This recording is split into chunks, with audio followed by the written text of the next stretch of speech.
The history of Catholicism started during the early Church and the Roman Empire over the time of Jesus' life and death to form the Church of today across the universe, with the Bishop of Rome, called Pope, occupying the position of authority in the Catholic Church as the highest rank. This is the history of how Catholicism started during the early Church and the Roman Empire from 30 AD to 500 AD. The province of Judea existed under Roman administration, with Pontius Pilate serving as prefect in Jerusalem, overseeing both civil and religious matters under the larger authority of the emperor by 30 AD. Local governance operated in conjunction with the Herodian dynasty, while Jewish religious structures retained considerable influence over social life. The temple in Jerusalem functioned as the central locus of worship and legal authority, complemented by synagogues throughout towns and villages where communities gathered for instruction, ritual observance, and debate. Jewish society contained multiple sects, each with distinct interpretations of the law and approaches to Roman occupation. Pharisees emphasized strict adherence to law and oral traditions. Sadducees represented temple priestly aristocracy. Essenes often lived in isolated communities pursuing ascetic practice, and Zealots advocated militant resistance to Rome. Within this environment, a movement emerged centered on the ministry of Jesus of Nazareth.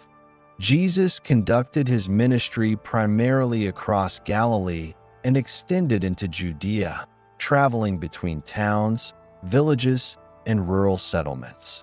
He engaged with local populations, teaching through instruction, parables, and structured gatherings that emphasized ethical behavior, observance of the law, and reinterpretation of ritual practices.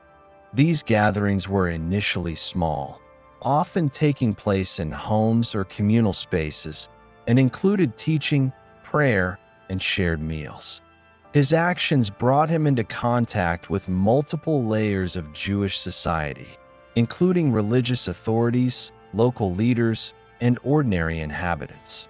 Observations of these gatherings indicate that they attracted a mixture of followers, including fishermen, tradesmen, and others within urban and rural populations, establishing a foundation for organized instruction and communal interaction.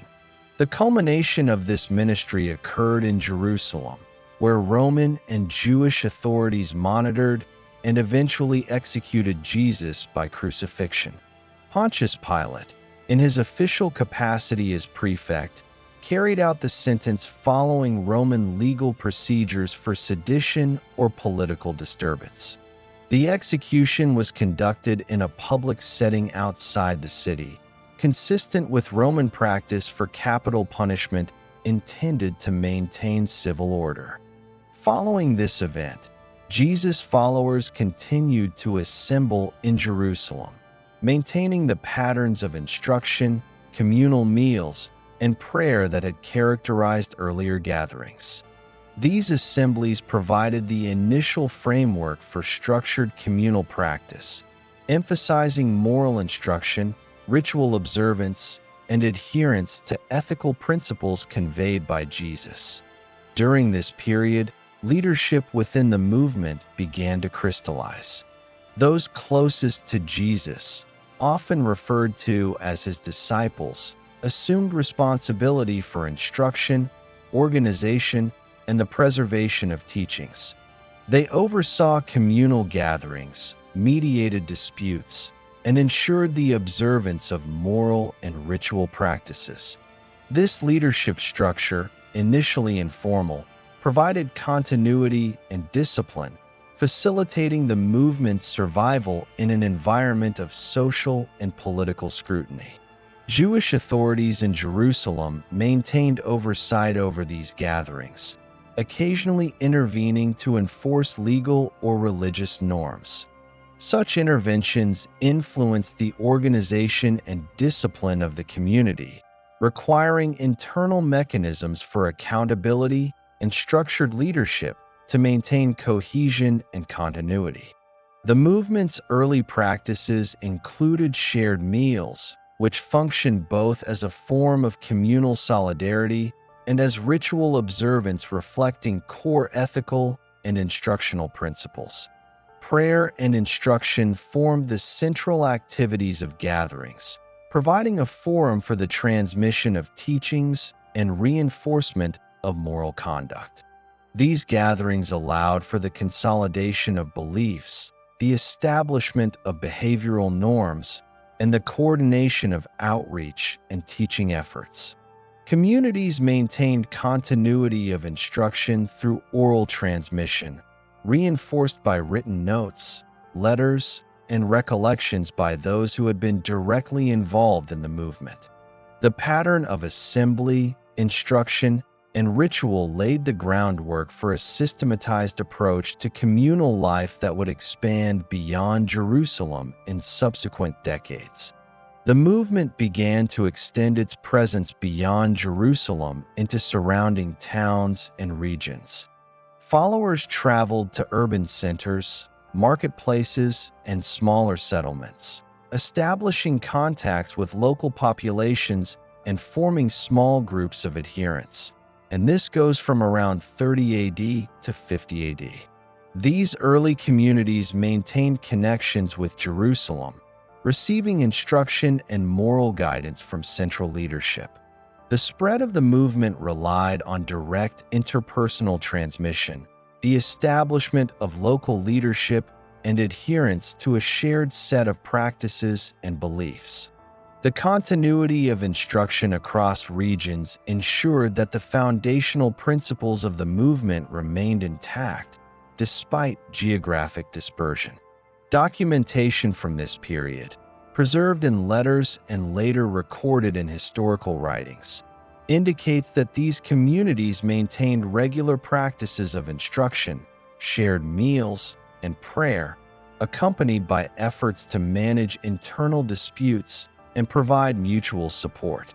The structure of leadership and communal oversight facilitated cohesion and enabled the movement to survive in an environment often marked by external scrutiny and occasional pressure from local authorities. These practices established a recognizable pattern of communal life, moral instruction, and ritual observance that would become foundational for the development of organized ecclesiastical structures. By 50 AD, the movement in Judea had established a firm organizational and social framework.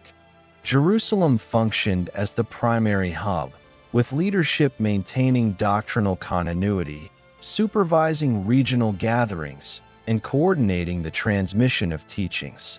The principles of instruction, ritual observance, and communal oversight provided a model for expansion into wider territories, enabling missionary activities that would extend the movement into Asia Minor, Greece, and ultimately Rome.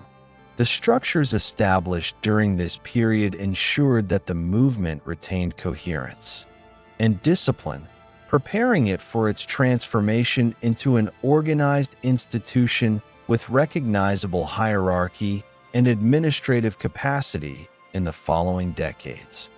Throughout this foundational period, the movement exhibited consistent patterns of organizational development, moral instruction, and ritual practice. Leadership structures, communal gatherings, and oversight mechanisms were all directed toward preserving continuity, ensuring cohesion, and maintaining ethical and ritual standards. Interaction with Jewish authorities and the broader Roman environment shaped the development of internal discipline and leadership, reinforcing the necessity of structured organization. The early practices of shared meals, prayer, and instruction provided the practical and social framework upon which subsequent expansion and institutionalization would rely. The period from 30 to 50 AD thus represents the critical foundation for the later development of the movement into an organized, structured institution recognizable in the early centuries of the Roman Empire. Between 50 and 100 AD, the movement that had emerged in Jerusalem extended beyond Judea into Asia Minor, Greece, and Rome. This period was marked by structured missionary activity, the establishment of regional communities, and the formalization of local leadership under elders, deacons, and other appointed figures. These developments were documented in correspondence preserved in the Pauline epistles and other letters circulated among early communities. The letters served as instruments of instruction, offering guidance on ritual observance, moral conduct, and communal governance. These writings, distributed across geographic regions, facilitated the preservation of doctrinal continuity and organizational coherence. Missionary activity during this period followed defined routes that connected urban centers with smaller settlements. Paul of Tarsus, traveling throughout Asia Minor, Macedonia, and Achaia, established communities in cities such as Ephesus, Corinth, Philippi, and Thessalonica. These communities gathered in private homes or rented spaces, conducting instruction, prayer, and shared meals.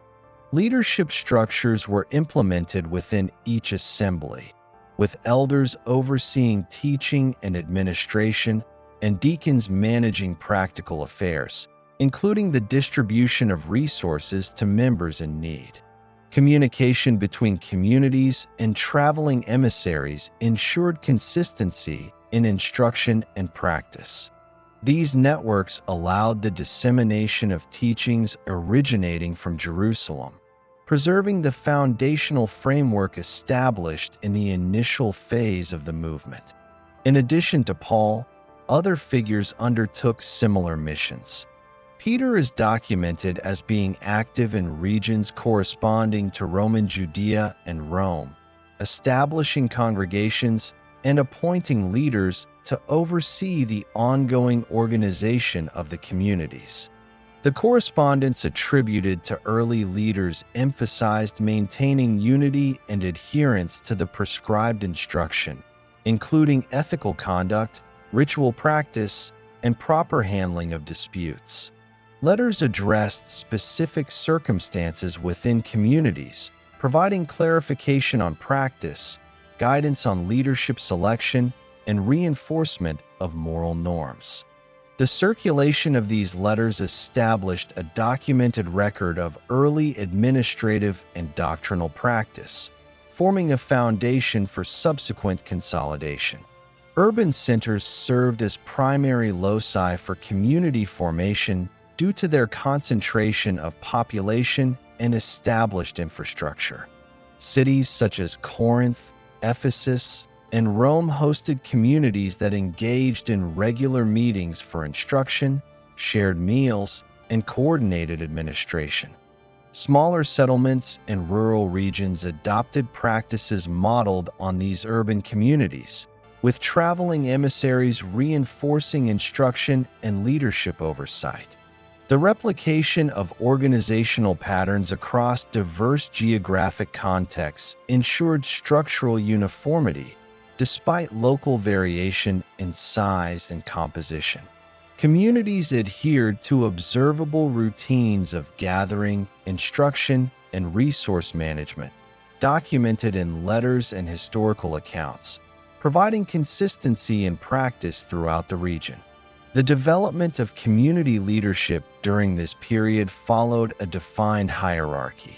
Elders, sometimes referred to as presbyters, assumed oversight of instruction, supervision of moral conduct, and resolution of local disputes.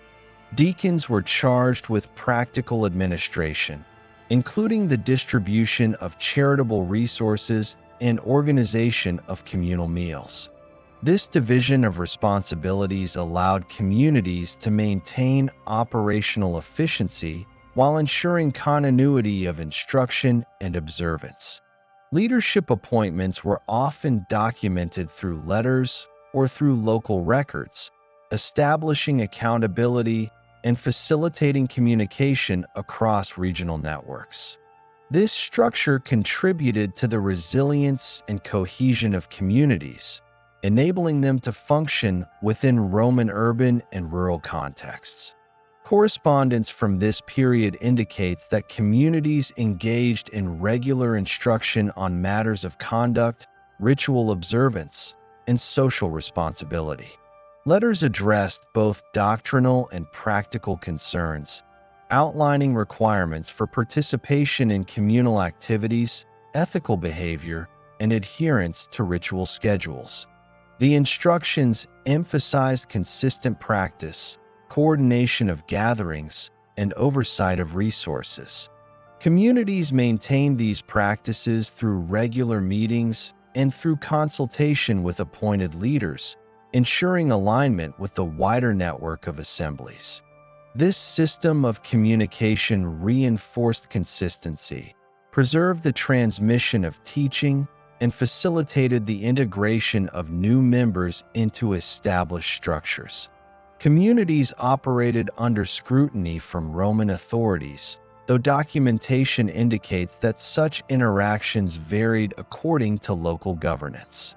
Roman records describe the general perception of these gatherings as religious assemblies, which in some cases prompted examination by civic officials to ensure compliance with legal obligations.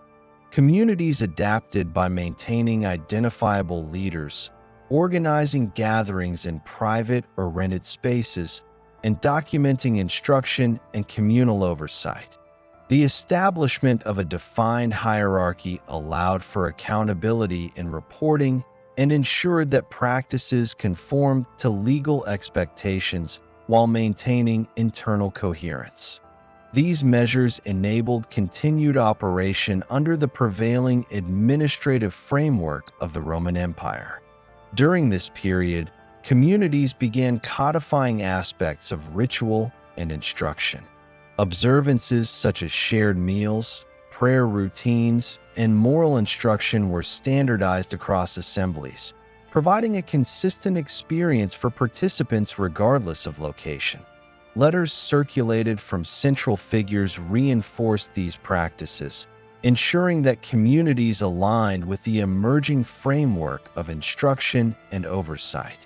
Early documents, including the letters of Paul, addressed specific practices such as the handling of disputes, selection of leaders, and distribution of resources, providing guidance that was directly observable in community operations.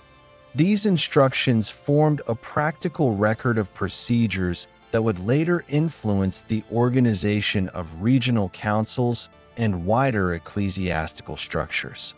The geographic expansion of communities involved both urban centers and provincial towns, connected through routes that facilitated travel and correspondence. Communities maintained links with Jerusalem as the central hub, receiving guidance and reinforcement of doctrinal continuity. Missionary journeys documented in letters indicate repeated visits by leaders to monitor instruction, appoint leaders, and resolve disputes. This systematic approach allowed communities to expand while retaining structural and doctrinal consistency, ensuring that the foundational framework established in Jerusalem persisted across diverse regions. The documentation preserved from this period provides detailed evidence of community structure, instructional practice, and leadership operations. Resource management and charitable oversight formed integral components of community organization. Deacons were assigned responsibility for distributing funds, food, and other necessities to members in need, ensuring equitable provision and facilitating participation in communal life. Letters from leaders outline procedures for resource allocation, establishing accountability and transparency. This organizational practice allowed communities to maintain internal cohesion, support growth, and operate effectively within the socio-economic context of the Roman Empire. Oversight of material resources complemented instruction and ritual observance, reinforcing the overall structure of early communities. Instruction encompassed both ethical and procedural guidance. Leaders provided instruction on behavior in domestic, civic, and communal settings, addressing conduct in familial relationships, interactions with neighbors, and participation in gatherings. Communities implemented procedures for resolving disputes, maintaining order, and preserving cohesion. Letters often included specific examples, establishing a precedent for procedural norms that could be applied across different locations. This systematic approach to instruction and oversight ensured that communities could function effectively, maintain consistent practice, and uphold a coherent framework across the expanding geographic network. By the latter part of the 1st century, communities in Rome, Corinth, Ephesus, Philippi, and other regions exhibited observable structural consistency. Leadership hierarchies, gathering routines, ritual observances, and resource management practices had been implemented and were maintained through continuous instruction and oversight. Missionary journeys ensured coordination across communities, while correspondence reinforced standard practices.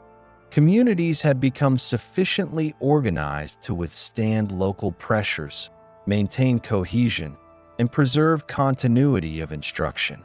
The operational framework established in this period provided the foundation for the subsequent consolidation of belief, hierarchy, and practice in the 2nd century. The systematic expansion of the movement from Jerusalem to surrounding regions represents a documented pattern of growth based on instruction, leadership, and structured practice. Missionary journeys, letters, and local gatherings established an interconnected network of communities adhering to consistent ethical, ritual, and administrative standards.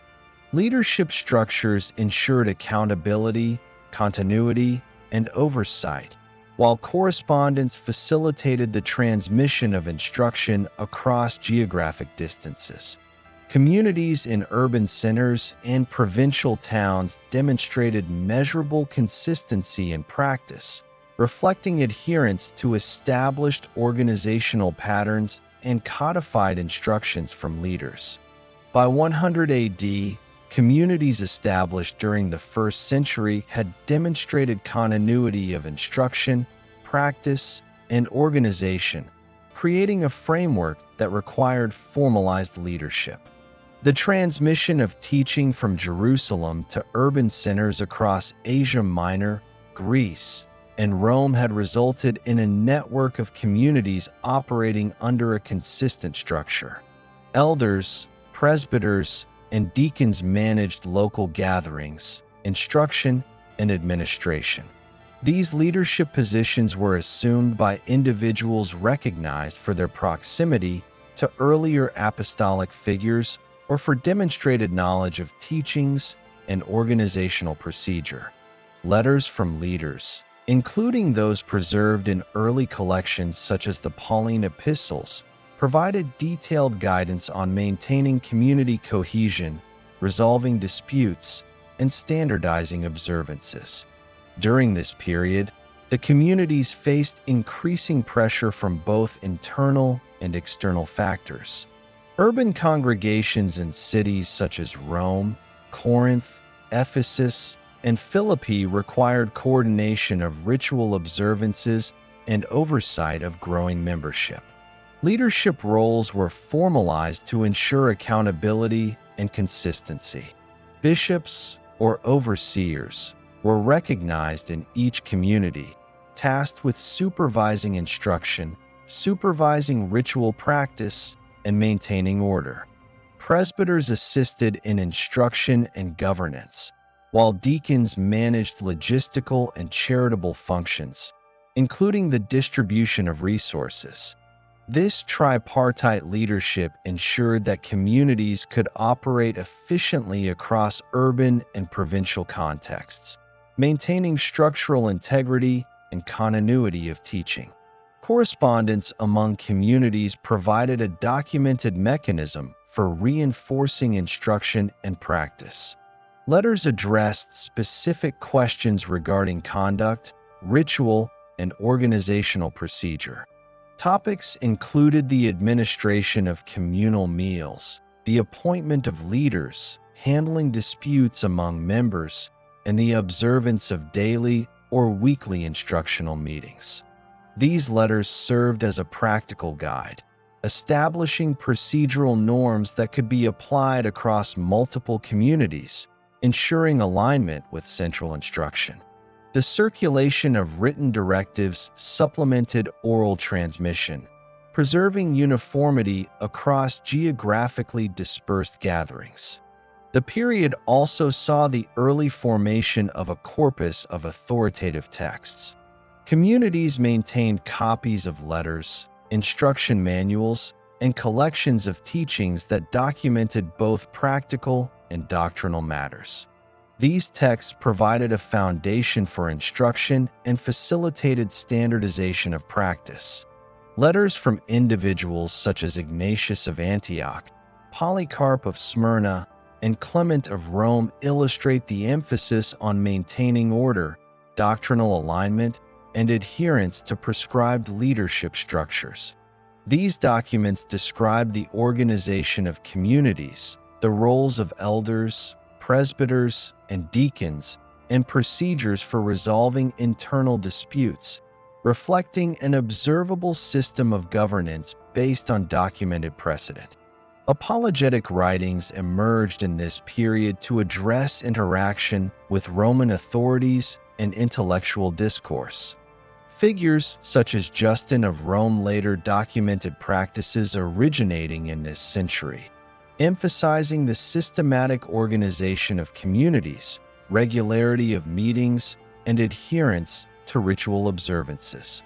These writings, though more fully preserved in subsequent decades, reflect an ongoing concern with maintaining communal coherence and defending recognized practice within the broader social and political framework. Communities operated within legal parameters defined by Roman governance, requiring that gatherings be coordinated in a manner observable to civic authorities while preserving internal structure and ritual consistency. Urban communities continued to function as hubs for regional networks. Cities such as Rome, Corinth, Ephesus, and Philippi hosted multiple gatherings, often in private homes or rented spaces, accommodating the size of the membership and maintaining accessibility. Smaller settlements replicated these organizational patterns under the supervision of traveling emissaries or local elders. Leadership structures were implemented consistently, with elders overseeing instruction and dispute resolution, presbyters assisting in governance, and deacons managing charitable and logistical responsibilities. Written correspondence between urban centers and regional settlements reinforced the standardized procedures, ensuring adherence to established practice. Instruction within communities encompassed both practical and procedural elements. Leaders provided guidance on the conduct of gatherings, the preparation and distribution of resources, and the maintenance of moral and social norms within the community. Communities implemented observable procedures for meetings, teaching sessions, and communal meals. The letters preserved from this period provide detailed descriptions of administrative and ritual practices, illustrating the methods employed to maintain cohesion, order, and continuity across regions. These procedures were codified and circulated to ensure replicable standards in the organization and operation of assemblies. The hierarchical structure implemented during this period facilitated communication between communities and central figures. Bishops coordinated oversight, transmitted instructions, and monitored compliance with established procedures. Elders and presbyters maintained the fidelity of local observances and instruction. Deacons ensured operational efficiency, including management of resources, care for members in need, and organization of gatherings. The roles were documented and recognized across communities, providing a durable framework for the expansion and integration of new members. The documented chain of leadership ensured that instruction, ritual observance, and administrative practice were consistent across urban and rural contexts. Communities increasingly codified ritual practices during this period. Observances such as weekly instructional meetings, shared meals, and prayer routines were standardized across assemblies. Letters from leaders provided specific guidance on sequence, procedure, and participant roles. These practices were documented as operational standards, observable in their implementation across multiple communities. The codification of ritual and procedural practice reinforced community cohesion and allowed for the expansion of gatherings while maintaining structural integrity. Regional consistency in ritual observance and instructional content was achieved through repeated instruction, documentation, and oversight.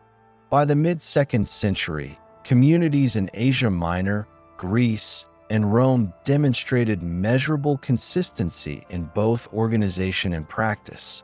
Leadership structures were established and recognized. Rituals, instructional sessions, and charitable activities were conducted according to standardized procedures. Letters circulated between communities provided a documented framework for addressing local disputes, appointing leaders, and maintaining uniformity in practice. Communities exhibited continuity of instruction and procedure, reflecting adherence to established organizational models and codified practices.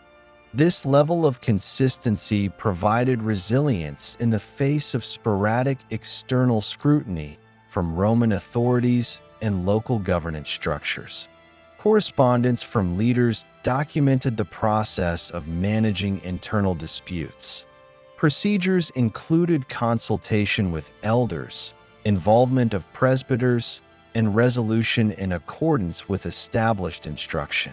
Written letters often outlined step-by-step instructions for maintaining order, ensuring compliance with communal standards, and reinforcing leadership authority. These documented methods were observed in multiple communities, illustrating consistent application across urban and provincial contexts. The documentation also recorded administrative functions, including appointment of leaders, distribution of resources, and oversight of instruction, providing a practical record of community governance. Resource distribution and charitable oversight remained a key element of community operation. Deacons supervised the allocation of resources, ensuring equitable provision to members, care for the needy, and maintenance of communal gatherings. Letters from leaders codified these practices, establishing observable standards for accountability and transparency. Resource management contributed to community stability, operational continuity, and adherence to documented procedures. Communities implemented these measures consistently, reflecting a structured approach to administration and maintaining continuity across regions. The period from 100 to 150 AD also witnessed the preservation of early doctrinal instruction in written form. Letters and treatises documented guidance on ritual observance, leadership responsibilities, and ethical conduct. Communities adhered to the prescribed practices, ensuring standardization across geographic regions. Written documentation provided a durable record, enabling replication of organizational and ritual standards in new communities. This practice established an observable method for maintaining doctrinal and procedural continuity throughout the growing network of assemblies. By 150 AD, communities demonstrated comprehensive consolidation of leadership, ritual, instruction, and administration. Bishops oversaw instruction, presbyters assisted in governance, and deacons managed logistical and charitable responsibilities. Letters, treatises, and early writings provided instruction and guidance, ensuring alignment of local practice with central organizational standards. Communities replicated these structures across urban and provincial contexts, maintaining cohesion and continuity. The period represents the codification and standardization of early organizational models, providing a documented framework that would inform subsequent developments in ecclesiastical structure, ritual observance, and regional oversight. The systematic implementation of leadership, instruction, and procedural standards between 100 and 150 AD established an observable and verifiable foundation for community operation across the Roman Empire. Urban centers functioned as hubs for regional networks, while smaller settlements adopted and replicated the standardized organizational and ritual models. Leadership hierarchies, codified practices, and documented procedures ensured structural continuity, operational efficiency, and adherence to instruction. This period laid the groundwork for subsequent councils, the codification of liturgy, and the consolidation of hierarchy that would define the early church in the 2nd and 3rd centuries. From 150 AD onward, Christian communities had become established across urban centers and provincial towns throughout the Roman Empire. By this period, communities in Rome, Ephesus, Corinth, Philippi, Antioch, and other regions maintained recognized leadership structures, including bishops, presbyters, and deacons, ensuring consistent instruction, ritual observance, and administrative oversight.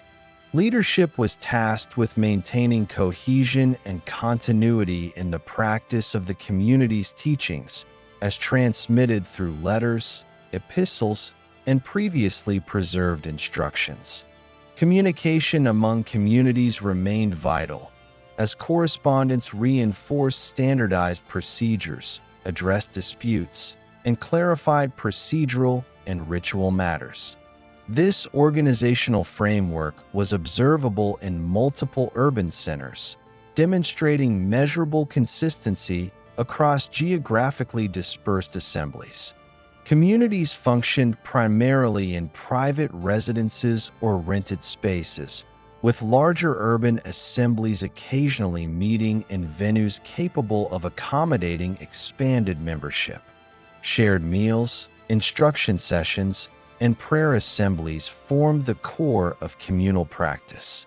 Deacons administered logistical responsibilities, including the distribution of resources to members and the coordination of meetings, while elders and presbyters oversaw instruction, dispute resolution, and ritual fidelity.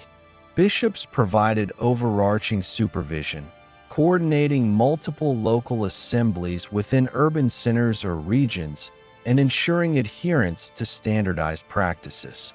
Documentation from letters and early treatises indicates that this hierarchical structure was both formalized and recognized across communities during this period.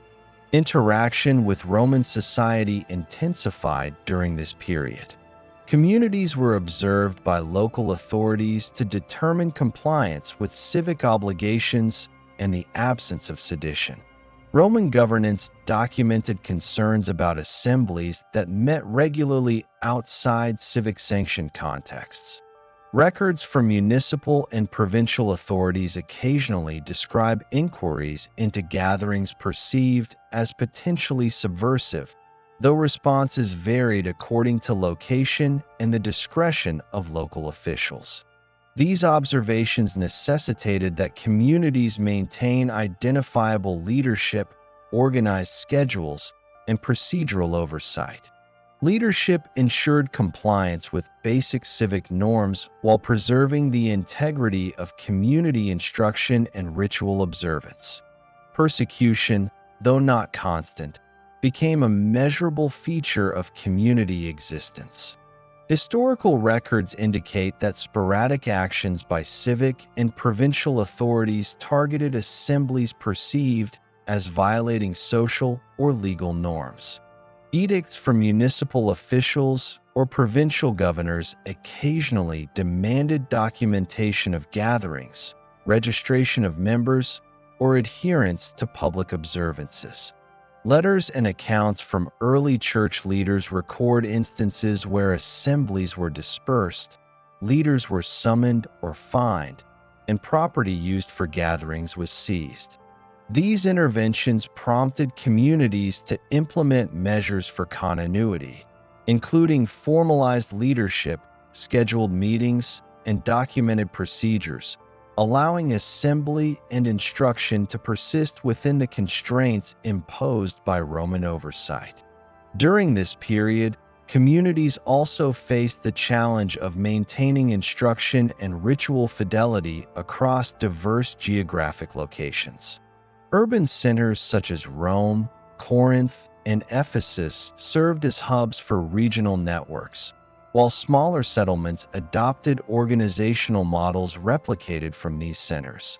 Letters from leaders addressed specific procedural issues, including the selection and appointment of elders, oversight of presbyters, conduct of communal meals, and resolution of disputes among members. This correspondence ensured that local assemblies maintained alignment with the structural and instructional standards recognized across the network. The documentation provides verifiable evidence of uniformity in leadership, instruction, and administration throughout the period. The circulation of letters and treatises during this period also codified practices for ritual observance. Communities implemented structured sessions of instruction, shared meals, and prayer. Written guidance specified procedures for leadership roles, the sequence of activities, and participation requirements. Communities observed these procedures consistently, as reflected in letters preserved from leaders such as Clement of Rome, Ignatius of Antioch, and Polycarp of Smyrna. These writings provide direct evidence of operational standards, including administrative oversight, resolution of disputes, and instruction in moral conduct, demonstrating that communities were organized according to codified and observable protocols. Resource management and charitable activity were critical for operational stability.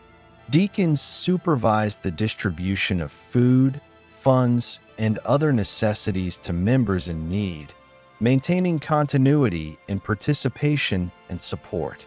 Letters from leaders provided detailed instructions on accountability and procedural oversight for resource allocation, ensuring transparency and consistency across communities.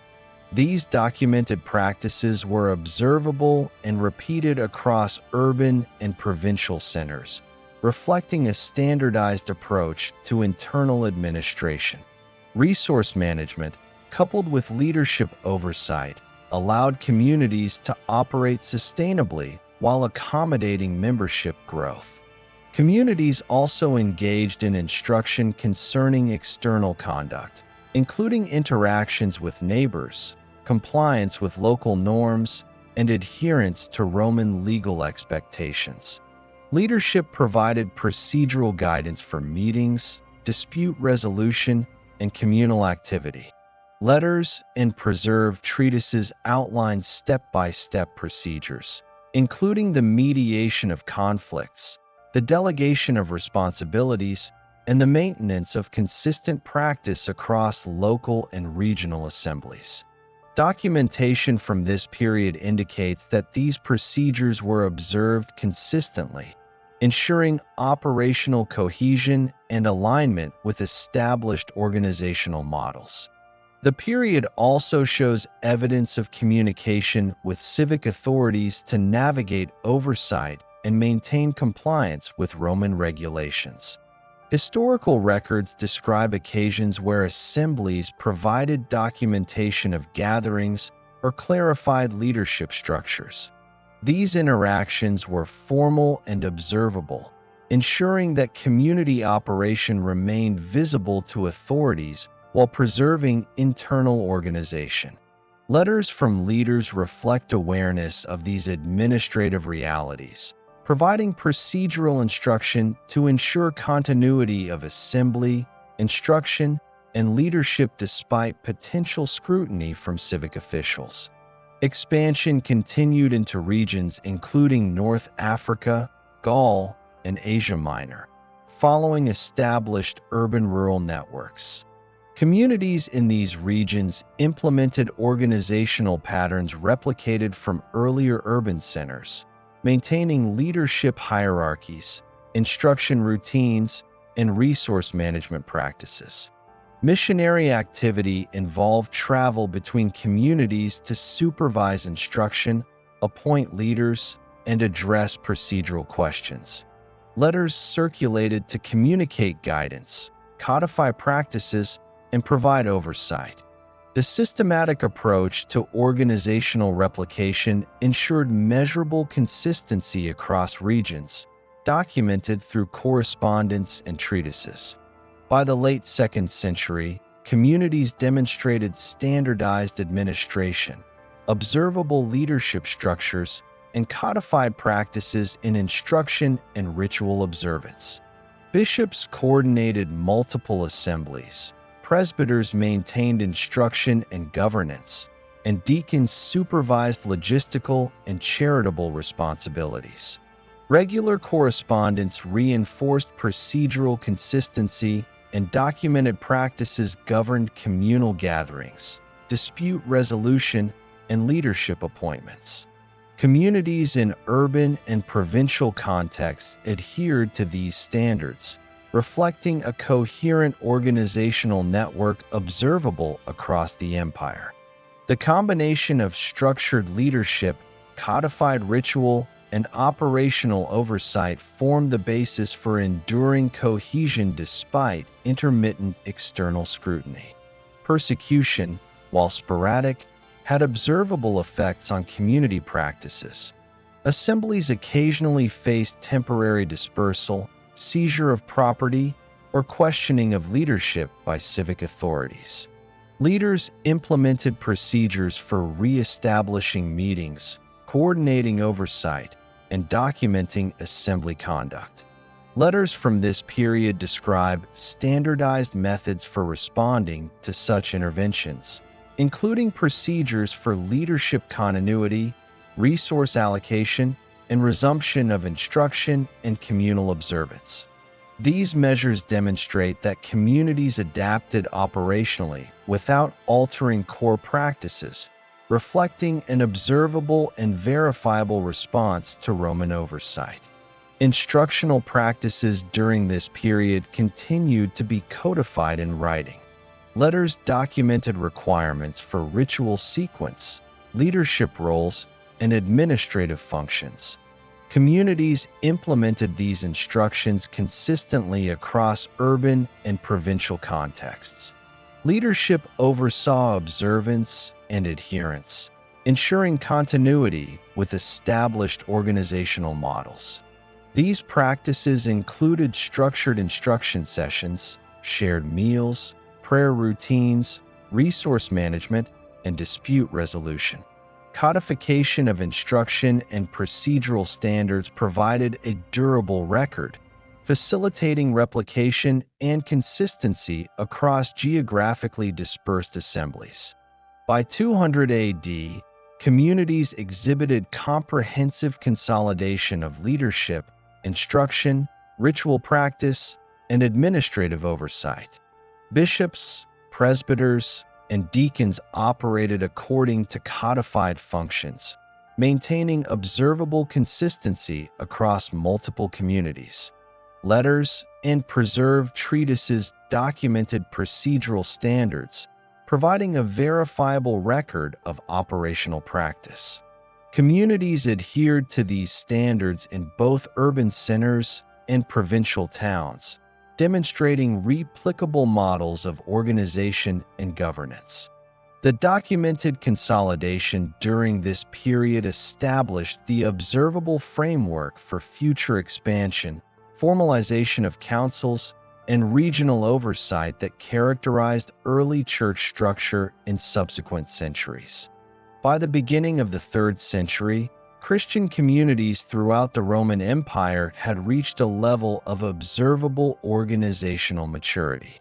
Urban centers such as Rome, Alexandria, Antioch, Carthage, and Ephesus hosted assemblies with fully established hierarchies consisting of bishops, presbyters, and deacons. Bishops assumed oversight of doctrinal instruction, coordination of assemblies, and leadership of regional networks.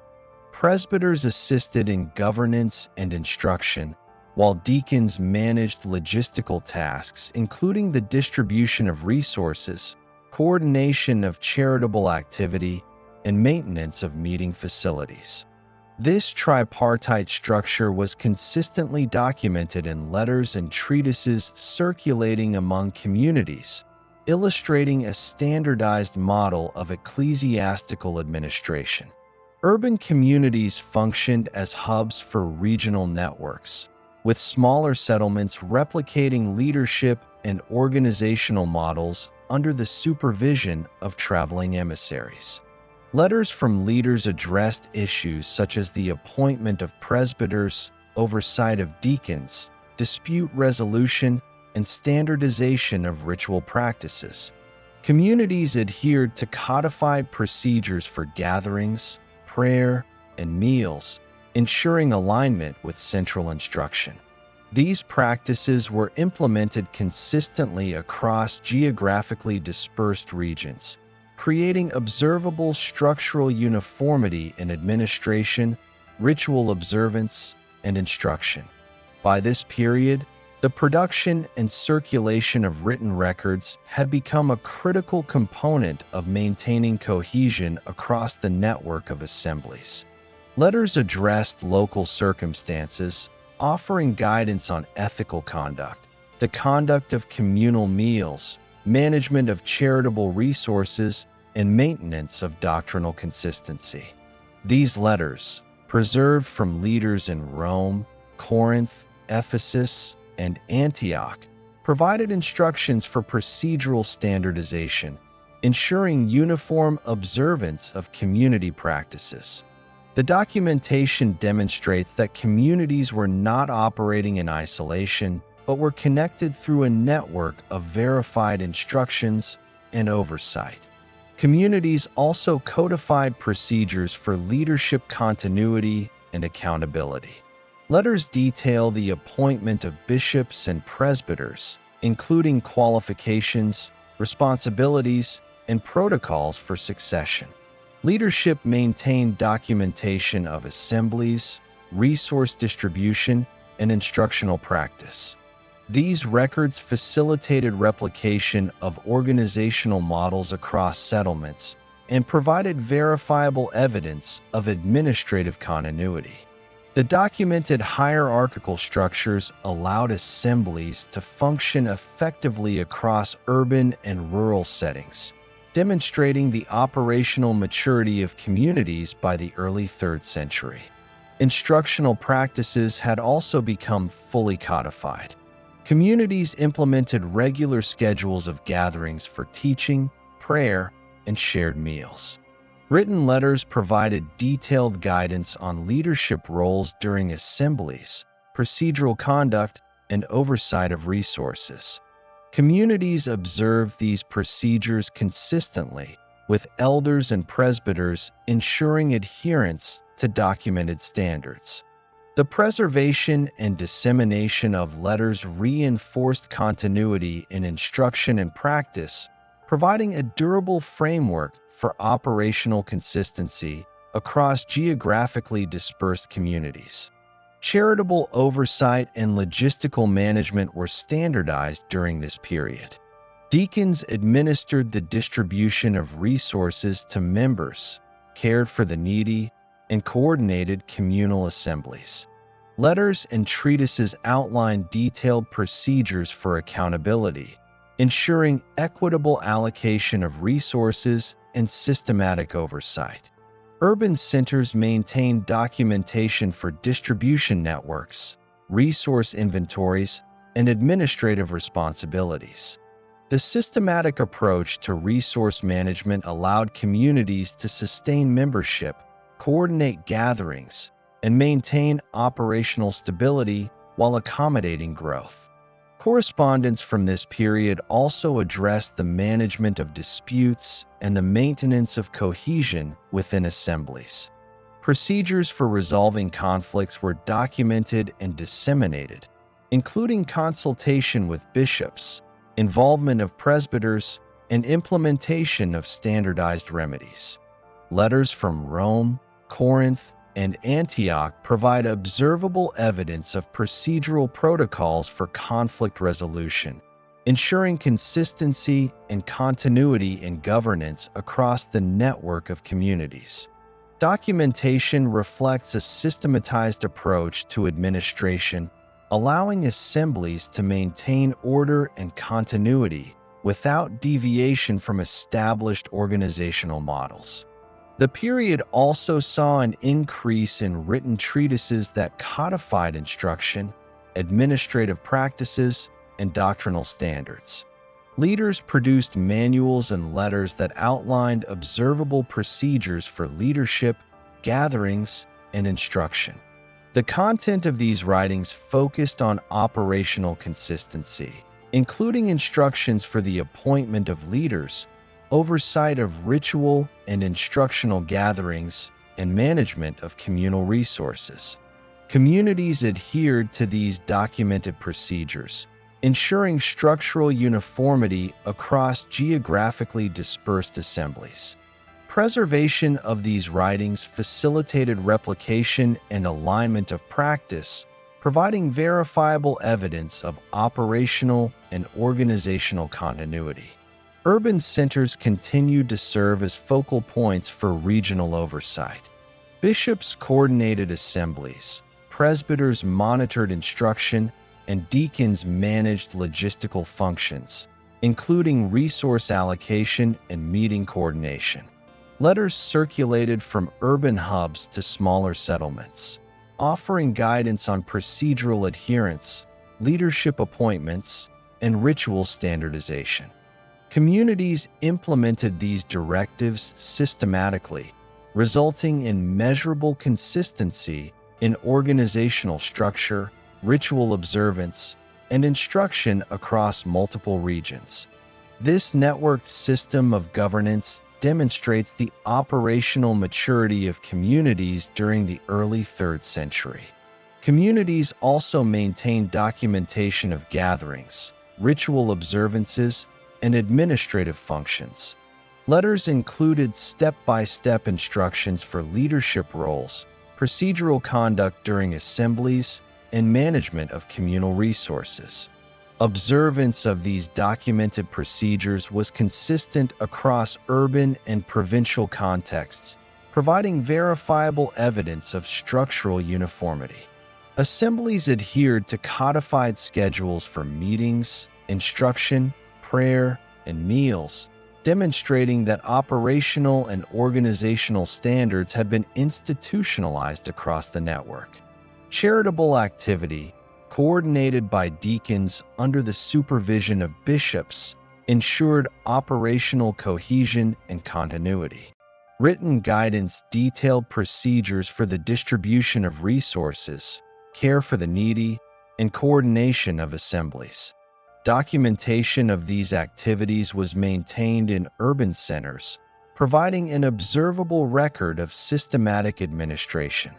Communities in smaller settlements adopted these procedures, replicating resource management protocols and administrative oversight in alignment with central instruction. The consistent implementation of these practices across regions reflects the maturity and stability of the community organization during this period. Instructional standardization also extended to ritual practice. Assemblies followed prescribed procedures for gatherings, including prayer routines, leadership roles, and distribution of resources. Letters provided guidance on procedural steps for instruction, ensuring that each community observed identical practices. Bishops and presbyters monitored adherence to these documented procedures, enforcing alignment across assemblies.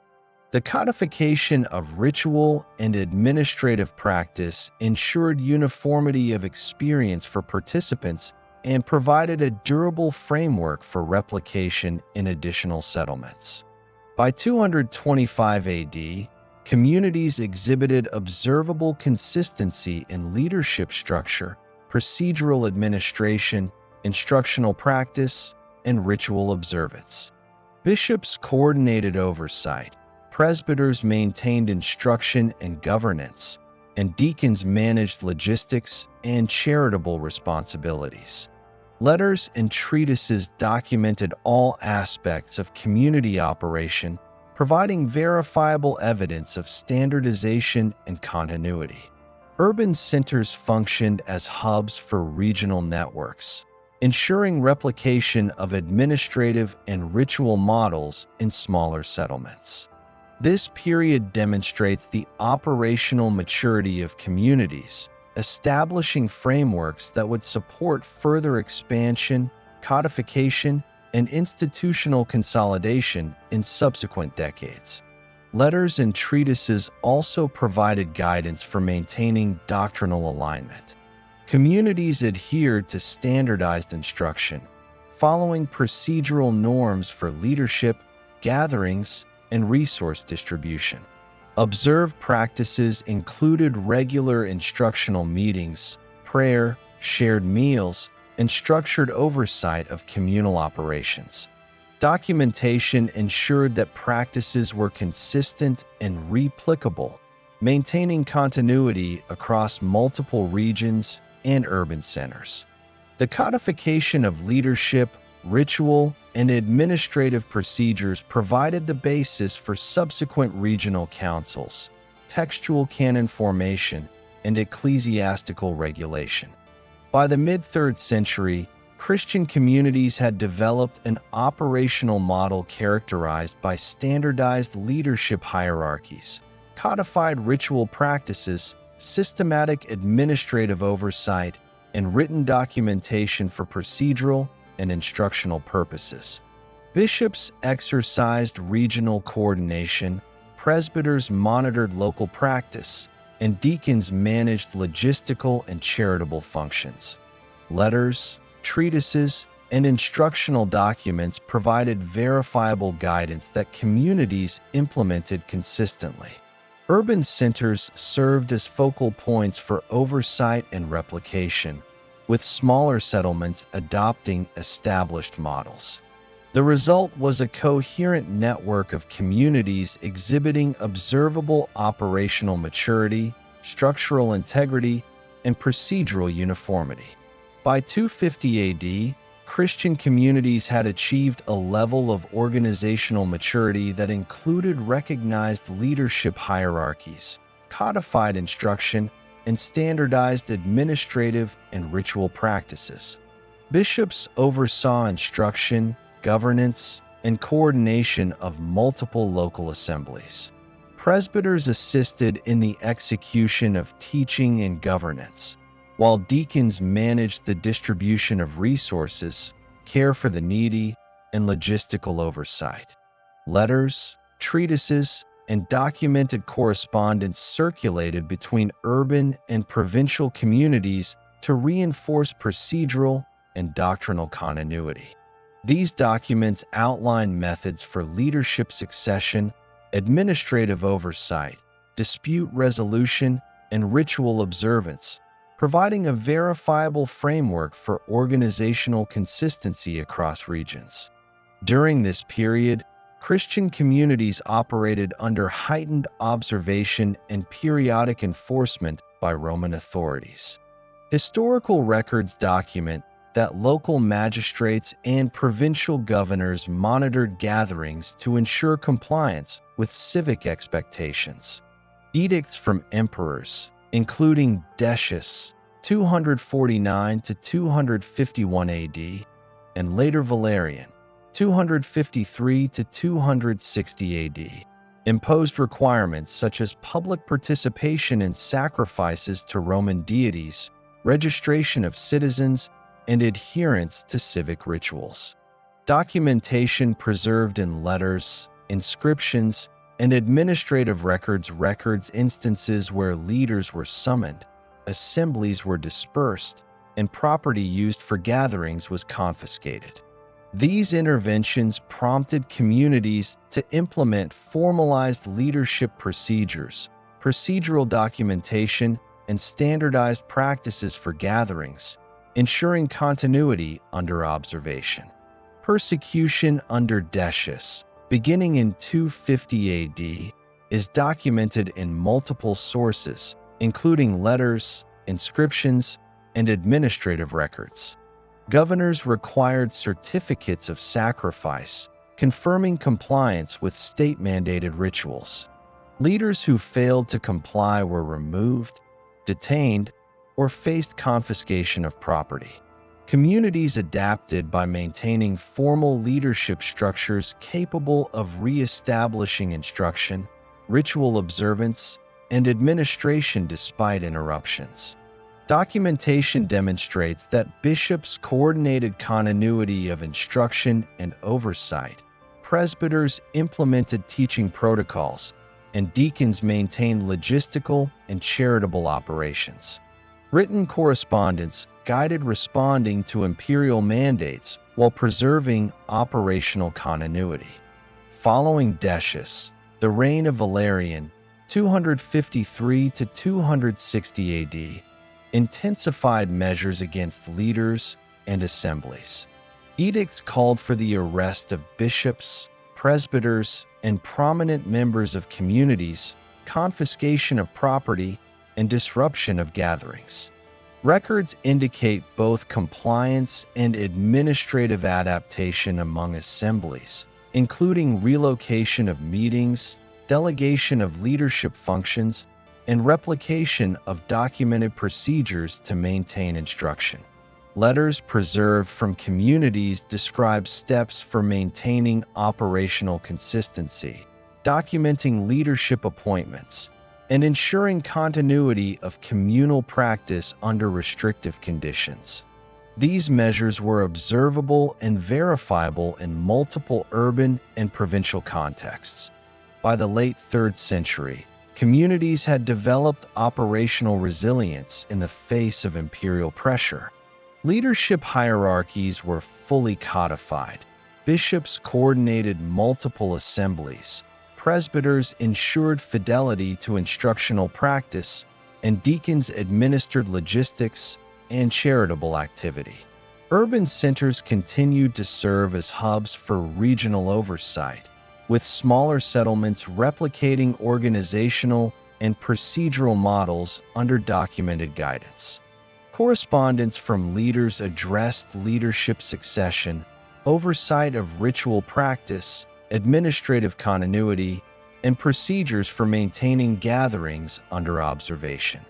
This system ensured that communities could function operationally despite external pressures from civic and imperial authorities. Documentation from this period indicates that communities maintained consistent observance of instruction and ritual even when gatherings were disrupted. Letters provided procedural guidance for leadership continuity, appointment of presbyters, delegation of duties, and resumption of meetings. Bishops coordinated oversight of multiple assemblies, ensuring alignment with codified standards. Presbyters implemented instruction according to documented procedures, and deacons supervised the distribution of resources and maintenance of meeting logistics.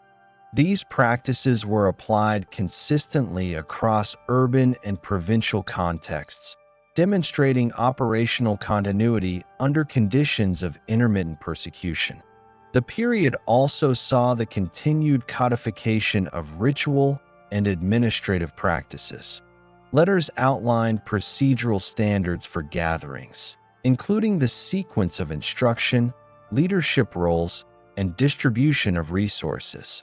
Communities adhered to these procedures consistently, maintaining operational and doctrinal uniformity across geographic regions. Documentation reflects observable methods for leadership oversight, conflict resolution, and replication of administrative and instructional models in new or relocated assemblies. These practices ensured measurable consistency in community operation during periods of external pressure.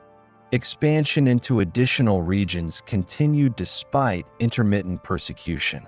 Communities in North Africa, Gaul, and Asia Minor implemented leadership structures and procedural practices modeled on urban centers.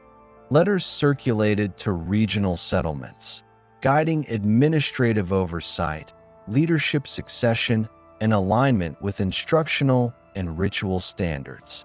Missionary travel facilitated supervision of practice, appointment of leaders, and coordination of gatherings.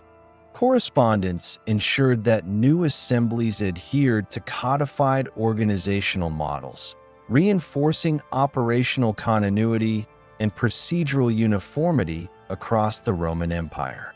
Letters and treatises from this period also document resource management and charitable activity. Deacons administered allocation of funds, food, and materials to members in need, maintaining continuity in participation and support. Bishops coordinated oversight of distribution and ensured consistency in procedure. Letters provided step-by-step instructions for resource allocation, establishing accountability and replicable standards across urban and provincial contexts. Communities implemented these procedures consistently, demonstrating verifiable administrative maturity in the management of resources, gatherings, and leadership functions. Instructional practice remained codified and standardized. Assemblies observed structured schedules of teaching, prayer, and shared meals.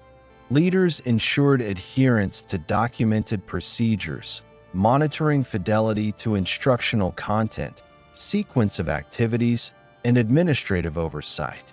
Letters provided explicit procedural guidance, including the appointment of leaders, maintenance of teaching schedules, and coordination of gatherings. Communities applied these practices uniformly, demonstrating consistency in organization, instruction, and ritual observance. Written documentation provides verifiable evidence of these standardized methods in multiple regions of the Roman Empire. By 313 AD, communities had adapted operationally to function under both the threat of persecution and the constraints of imperial mandates. Bishops, presbyters, and deacons maintained oversight, instruction, and administrative coordination across urban and provincial assemblies. Correspondence preserved from this period documents leadership succession, procedural guidance, resource allocation, and standardized instruction.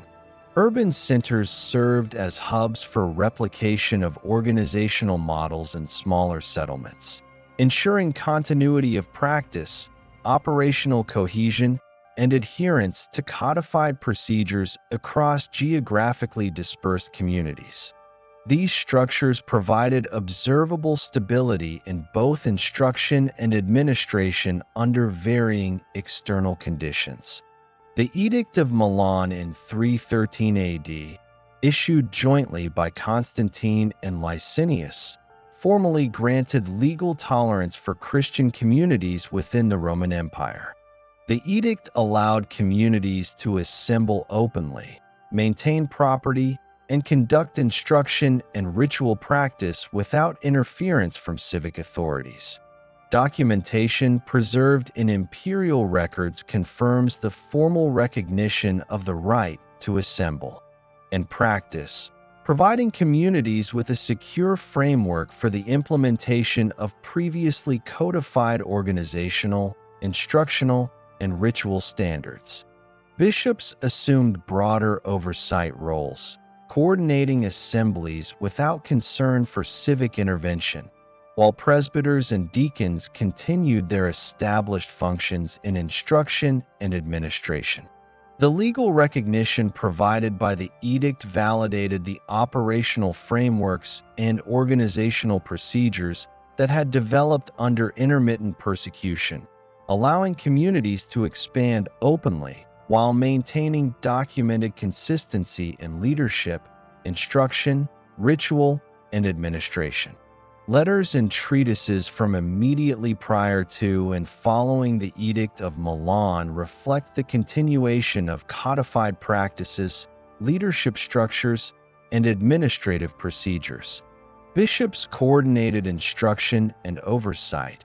Presbyters implemented teaching according to standardized procedures, and deacons managed logistics and charitable activities. Written correspondence reinforced alignment with codified procedures and operational standards across regions. Communities adopted consistent administrative and ritual practices, maintaining the integrity of previously established organizational models while utilizing the legal protections afforded by the edict. These documented practices demonstrate that operational continuity, procedural standardization, and organizational integrity persisted through both periods of imperial pressure and formal legal recognition. The period from 250 to 313 AD demonstrates observable, verifiable development in leadership, administration, instructional continuity, and procedural standardization under variable conditions of imperial oversight. Communities maintained hierarchical leadership structures, codified administrative and ritual procedures, and documented practices for operational consistency. Letters, treatises, and correspondence provide verifiable evidence of leadership coordination, instructional fidelity, dispute resolution, and resource management. Communities implemented these practices consistently across urban centers and provincial settlements, establishing operational and organizational maturity that facilitated the transition to legal recognition and open practice following the Edict of Milan.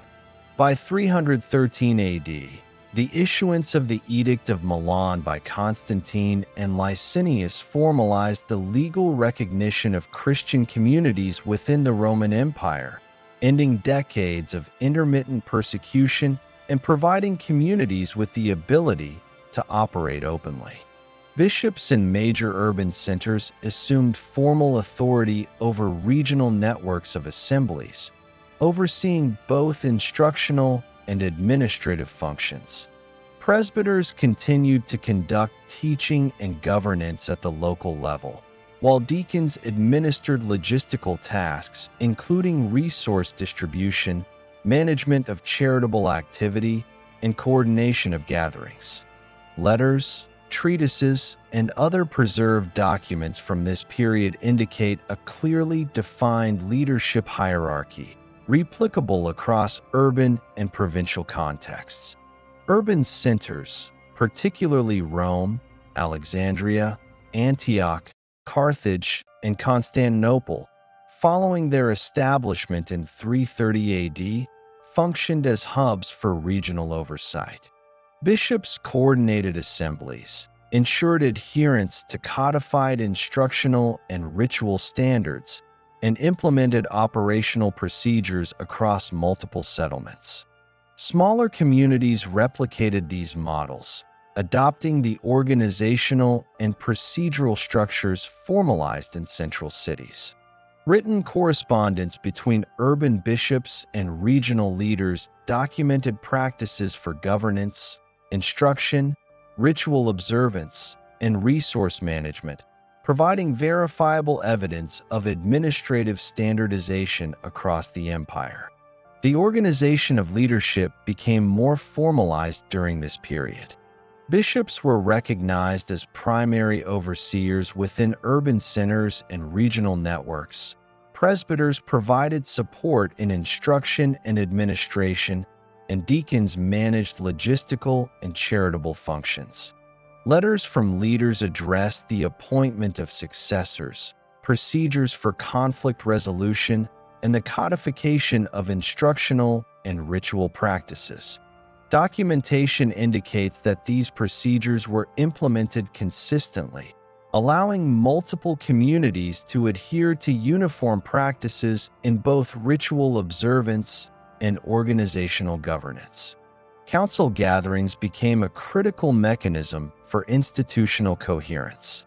The Council of Nicaea in 325 AD, convened under Constantine, established a documented consensus on matters of doctrine and procedural standardization for instruction and leadership. Subsequent councils addressed disputes regarding regional practice, leadership succession, and ritual implementation. Documents from these gatherings provided concrete procedural guidance that was disseminated to bishops and presbyters across the empire. These councils reflect an observable process of coordination among leadership and the formalization of operational standards, ensuring consistency of practice across diverse urban and provincial communities. The construction and designation of formal liturgical spaces occurred during this period, supported by imperial patronage. Basilicas and assembly halls were designated for gatherings, instruction, and ritual observance. Written records, including administrative documentation and correspondence, indicate the coordination of space, leadership oversight, and procedural operation within these venues. Bishops managed schedules for assemblies, delegated oversight to presbyters and deacons, and maintained procedural documentation to ensure that all gatherings adhered to codified standards. The establishment of permanent spaces allowed communities to consolidate organizational procedures, instructional practice, and ritual observance in a centralized and verifiable manner. Resource management and charitable operations were formalized during this period. Deacons coordinated the distribution of food, funds, and other necessities under oversight from bishops. Written correspondence provided instructions for maintaining accountability, documenting allocation, and replicating administrative procedures across urban and provincial contexts. Communities implemented these protocols consistently, reflecting the operational standardization of logistical management. The codification of resource administration ensured that assemblies could sustain participation, maintain organizational structure, and provide consistent charitable support to members across regions. Instruction and ritual practice were observed according to documented standards. Weekly gatherings for teaching, prayer, and shared meals were maintained under the supervision of bishops and presbyters. Letters and treatises detailed procedural steps, including the sequence of instruction, leadership roles, and coordination of assembly activities. Communities applied these procedures uniformly, preserving operational consistency and fidelity to codified practice. Written documentation from this period provides verifiable evidence of standardized leadership, instruction, and ritual observance across both urban and provincial contexts. Bishops assumed expanded authority over doctrinal oversight during this period. Documentation from council proceedings, letters, and treatises indicates a systematic review of teaching, guidance on resolving disputes, and coordination of instruction across regions. Presbyters implemented oversight at the local level, ensuring that codified procedures for instruction and ritual were observed. Deacons maintained administrative and logistical continuity, facilitating the smooth operation of assemblies. The combination of leadership roles, codified procedures, and documented correspondence produced a cohesive organizational structure observable across multiple communities in the Roman Empire. Communication between urban centers and provincial assemblies relied heavily on correspondence. Letters provided procedural guidance on leadership succession, instruction, ritual observance, and dispute resolution. Written documents were preserved and circulated, creating an observable record of administrative and instructional continuity. Regional assemblies implemented guidance systematically, replicating leadership hierarchies, administrative oversight, and ritual procedures established in central urban centers. The documented replication of organizational standards ensured consistency and continuity of practice throughout the Roman Empire. Expansion of communities continued throughout the empire. Assemblies were established in Gaul, Spain, North Africa, Asia Minor, and the eastern provinces, adopting the organizational and procedural models codified in urban centers.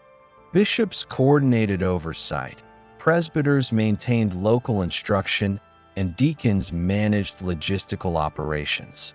Letters provided explicit guidance on procedural standards, including the appointment of leaders, the administration of resources, and the coordination of gatherings. These practices were implemented consistently, demonstrating operational maturity and replicable organizational frameworks. By the mid-4th century, Christian communities had developed a fully formalized hierarchy, codified administrative procedures, standardized ritual observance, and documented instructional practice. Bishops exercised regional oversight, presbyters administered instruction and local governance, and deacons coordinated resources and charitable activity. Written correspondence documented procedures for leadership succession, dispute resolution, ritual management, and instructional oversight. Urban centers functioned as hubs for replication, while smaller settlements adopted codified structures, ensuring verifiable operational consistency across regions. Imperial patronage extended to the construction of assembly spaces and the formal recognition of leadership authority. Records indicate coordination between civic and ecclesiastical officials to designate basilicas, schedule gatherings, and formalize procedures for assembly operation. Bishops oversaw implementation, presbyters ensured procedural fidelity, and deacons administered logistical coordination. Documentation reflects consistent application of codified procedures, including leadership oversight, resource management, and instructional scheduling. The formalization of institutional infrastructure supported operational continuity and replicable organizational standards. Councils continued to codify doctrinal standards and procedural norms. Meetings such as the Council of Constantinople in 381 AD addressed alignment of instruction, codification of leadership authority, and resolution of regional procedural disputes. Documents from these councils were circulated to urban and provincial assemblies, providing explicit procedural guidance. Bishops implemented council decisions, presbyters ensured compliance with codified standards, and deacons administered logistical coordination. The documented codification of leadership, instruction, and procedural norms established observable operational coherence across the Roman Empire. Charitable activity and logistical oversight were further formalized. Deacons coordinated the distribution of resources according to documented procedures, maintaining accountability and transparency. Bishops monitored implementation and ensured adherence to codified standards. Letters and treatises provided instructions for replication of administrative procedures across multiple assemblies, demonstrating verifiable consistency in operational practice.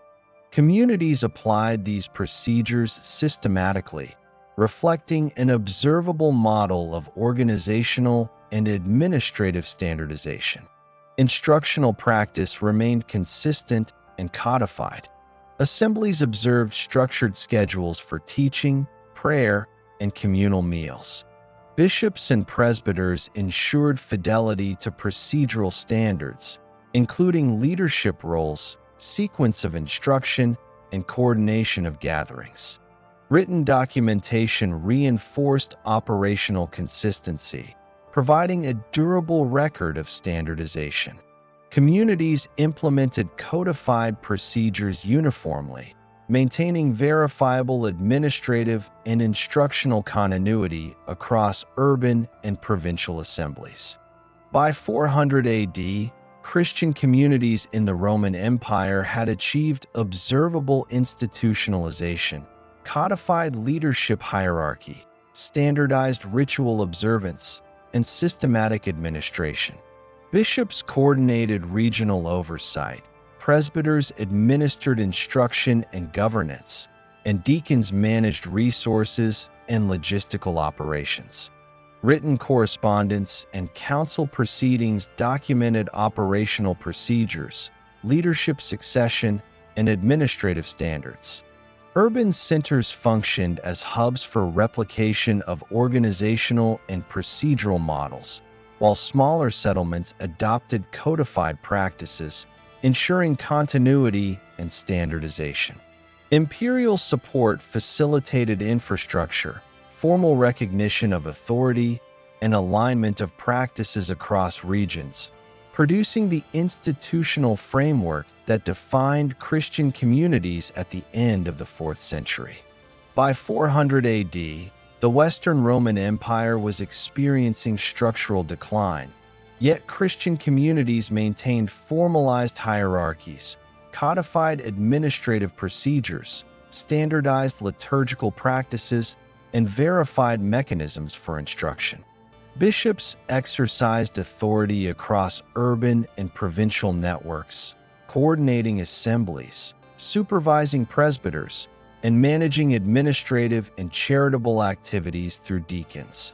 Letters, treatises, and preserved council proceedings provide verifiable evidence of structured oversight, leadership succession, and procedural uniformity. The episcopal office, particularly in Rome, emerged as a principal coordinating authority, mediating doctrinal, administrative, and regional concerns with observable influence across Western provinces. Urban centers remained focal points of organizational oversight.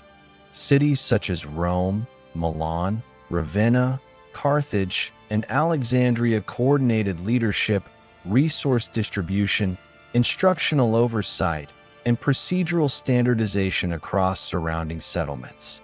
Bishops ensured fidelity to codified practices in instruction, ritual observance, and administration. Presbyters executed instructional and governance duties at the local level, while deacons supervised logistical operations, resource allocation, and charitable activity.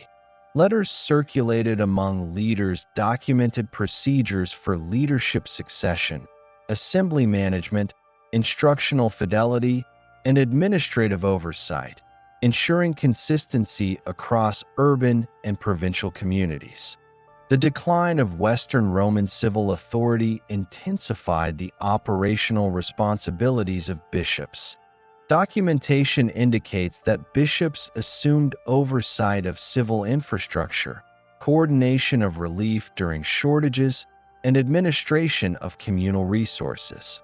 Records from urban assemblies show systematic distribution of food, management of charitable initiatives, and maintenance of assembly venues. Deacons executed logistical and administrative duties according to codified procedures, while bishops coordinated regional oversight. Presbyters ensured adherence to instructional and ritual standards during assemblies. This distribution of responsibility created an observable and verifiable framework for operational continuity during periods of civil instability. Regional councils and correspondence continued to formalize organizational and procedural standards. Written records from councils held in Milan, Carthage, and other locations documented leadership appointment procedures, protocols for dispute resolution, and standardization of liturgical practices. Bishops implemented council decrees, presbyters ensured fidelity at the local level, and deacons managed logistical coordination. These procedures were applied consistently across urban and provincial settlements, providing verifiable evidence of operational uniformity and codified leadership oversight across regions. Liturgical practice achieved a standardized form during this period. Documentation indicates that communities maintained structured schedules for instruction, communal prayer, and sacramental observance. Bishops and presbyters supervised the sequence of activities, verified adherence to codified procedures, and monitored consistency across multiple assemblies. Deacons administered the logistical aspects of gatherings, including preparation of spaces, coordination of resources, and support for participants. Letters and preserved treatises detail these procedural norms, providing verifiable records of operational consistency and ritual standardization. The episcopal office in Rome acquired particular prominence. Documentation from letters, council proceedings, and administrative correspondence indicates that the Bishop of Rome exercised authority in coordinating doctrinal, administrative, and procedural concerns across Western provinces. Bishops in other urban centers and provincial settlements recognized procedural guidance issued from Rome, applying codified instruction and oversight mechanisms in local contexts. This centralization of authority produced measurable consistency in leadership hierarchy, instructional fidelity, and administrative procedure across the Western Church. Resource management and charitable operations were integral to community stability. Deacons coordinated the distribution of food, funds, and supplies to members in need, while bishops maintained oversight of allocation procedures, verification processes, and reporting. Letters circulated from central bishops to regional presbyters codified the steps for resource management, ensuring consistent application of operational procedures across urban and provincial contexts. Documentation provides verifiable evidence of standardized logistics, resource allocation, and procedural continuity across communities, ensuring operational stability in multiple settlements despite external pressures. Instructional practice was formalized and replicable. Bishops supervised presbyters in conducting teaching sessions, while deacons ensured the operational continuity of assemblies. Letters and treatises provided procedural guidance on the structure of instruction, sequence of content, and administrative oversight. Assemblies implemented these instructions consistently, maintaining fidelity to codified procedures in urban centers and provincial settlements. Written documentation verifies uniform application of instructional protocols across geographically dispersed communities. Dispute resolution and procedural governance were systematically codified. Councils and correspondence outlined processes for addressing disagreements, appointing leadership, and enforcing adherence to codified procedures. Bishops implemented these processes in coordination with presbyters, ensuring that assemblies maintained consistency with established operational standards. Deacons facilitated logistical execution of these procedures, including coordination of gatherings, documentation of outcomes, and resource allocation for assemblies. Records confirm consistent application of dispute resolution mechanisms across multiple urban and provincial contexts, reflecting verifiable governance practices. Regional oversight was strengthened through correspondence and coordinated supervision. Bishops in principal urban centers directed presbyters and deacons in satellite settlements, ensuring alignment with codified procedures in instruction, ritual observance, administration, and dispute resolution. Letters provided explicit procedural guidance, including leadership appointment, instructional oversight, and logistical coordination. Communities replicated these procedures systematically, maintaining operational uniformity and procedural fidelity across urban and provincial contexts.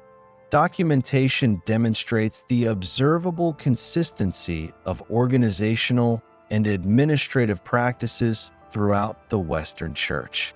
By the mid-5th century, communities demonstrated comprehensive operational and organizational maturity.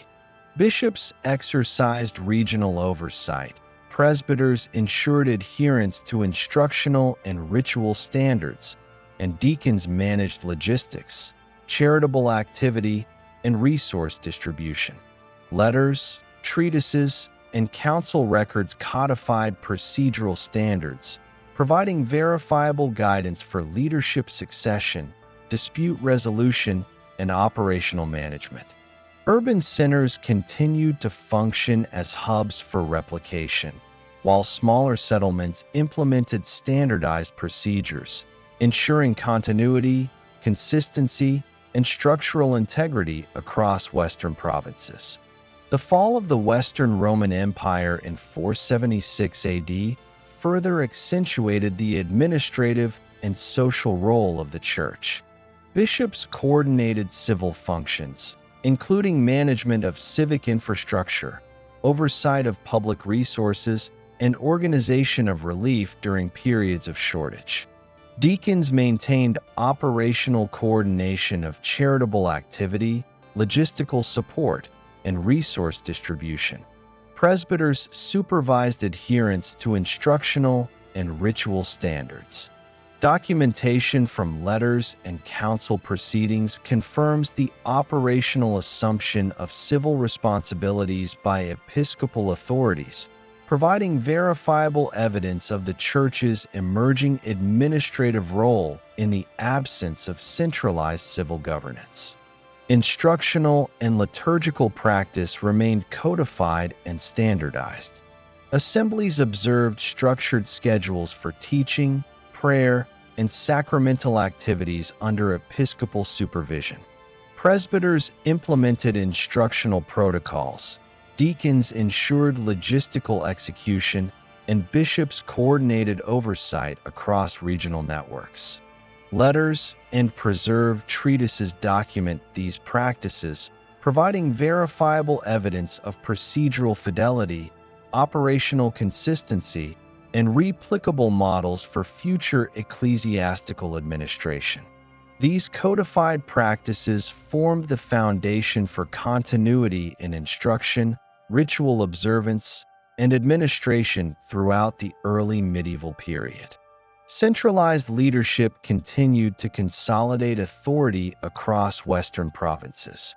The Bishop of Rome issued procedural guidance to subordinate bishops, providing oversight for leadership appointment, instruction, administration, and ritual observance. Regional assemblies implemented these directives, maintaining fidelity to codified procedures. Documentation demonstrates consistent application of operational standards, leadership hierarchy, and administrative coordination across geographically dispersed communities. This centralization produced measurable uniformity in governance, instruction, and organizational structure, establishing the episcopal office as the primary coordinating authority in Western Christianity. Charitable and logistical operations were systematized across communities. Deacons administered resource allocation according to documented procedures. Bishops supervised implementation, and presbyters ensured operational compliance at the local level. Letters provided explicit guidance on resource management, procedural accountability, and replication across multiple assemblies. Communities adhered to these standards consistently, creating verifiable operational stability and replicable administrative models throughout urban and provincial contexts. Resource management formed an observable and essential aspect of the Church's organizational framework in this period. By 500 AD, the Church had established the structural, procedural, and administrative foundations recognizable as early medieval Catholicism. Bishops exercised regional oversight. Presbyters implemented instruction and governance at the local level, and deacons coordinated logistics and charitable activities. Letters, treatises, and council proceedings provided procedural documentation, ensuring uniform application of organizational standards across urban centers and provincial settlements. Leadership hierarchies, instructional fidelity, liturgical standardization, administrative oversight, and resource management were codified, replicable, and verifiable. The Church had assumed operational responsibility in civic, cultural, and administrative spheres, establishing a durable institutional framework that would persist throughout the early medieval period and beyond.